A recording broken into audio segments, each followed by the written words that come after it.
describe what they look like? I could, but it would probably take a whole lot of time. The reason I state that, when I got out in 1989, we had cataloged 57 different species. You have individuals that look very much like you and myself that could walk among us and you wouldn't even notice the difference, except for some of the things that they might be able to go ahead, even in a dark room, and touch an object and go ahead and identify what color that object might be. They would have a heightened sense of smell, sight, hearing. The situation is that you have various types of what we normally call grays. We didn't call them grays in the military, but you had at least 3 types of the grays. You had some that were much taller than we were.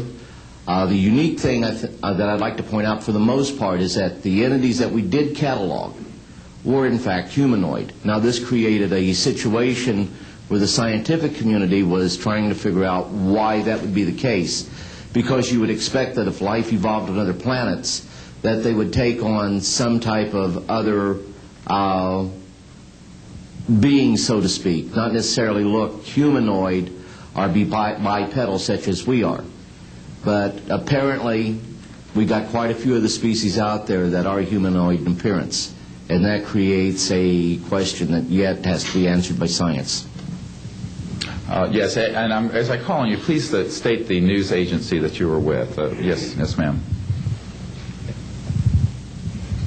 Deanne Divis with United Press International. Could you please address the vehicle that there was a drawing displayed of?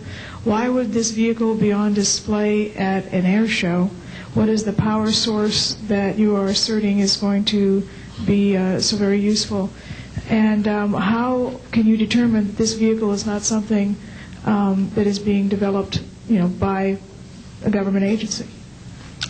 In fact, I think that was the testimony. This is an alien reproduction vehicle, and just to be clear, this means that it is based on advanced anti-gravity and zero-point energy propulsion systems. Those are the propulsion systems.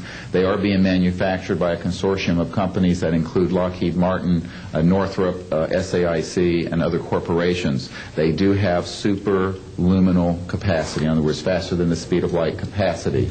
I think Mr. McCandlish and other witnesses that he's identified could go into more of the technical physics of it. I'm just a country doctor from Virginia, I tell people. I mean, really.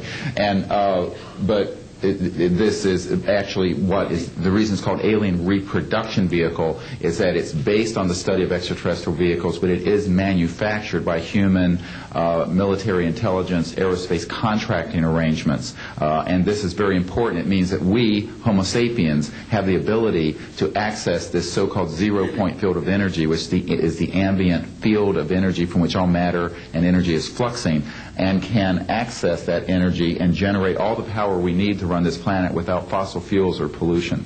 Do you have any direct evidence, though, that this, we're talking about the same government that's so appropriately named as a snooper program carnivore. So just because it's named the alien reproduction vehicle, considering the history and the questions that have been existing for such a long time about flying saucers, do you know, is there any direct reason to believe that this is actually derived from technology? Any of the witnesses who can attest to that? And how would this, a propulsion system, a rocket engine doesn't necessarily translate into electricity. Can you